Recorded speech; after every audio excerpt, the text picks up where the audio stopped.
scene flickered into existence.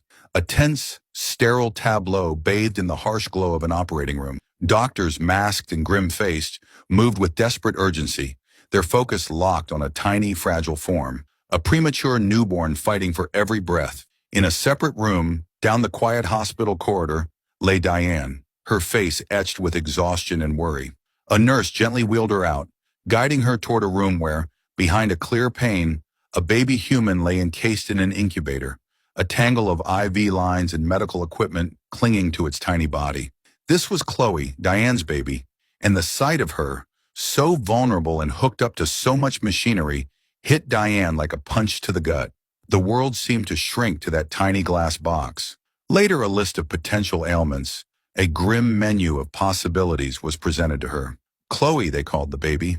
17 years later, the soft hum of a support group filled a room.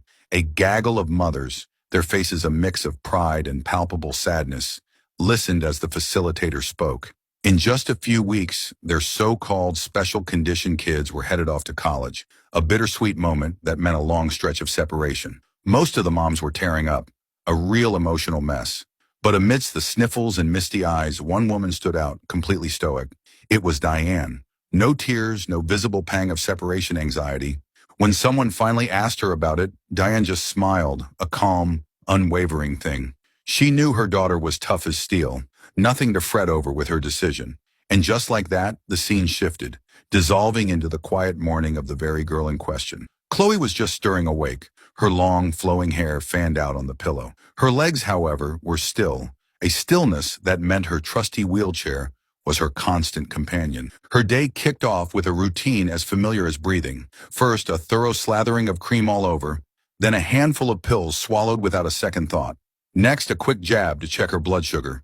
Turns out she was dealing with diabetes, a lifelong companion requiring insulin. And just for good measure, she got arrhythmia and asthma too, making her inhaler an ever-present accessory.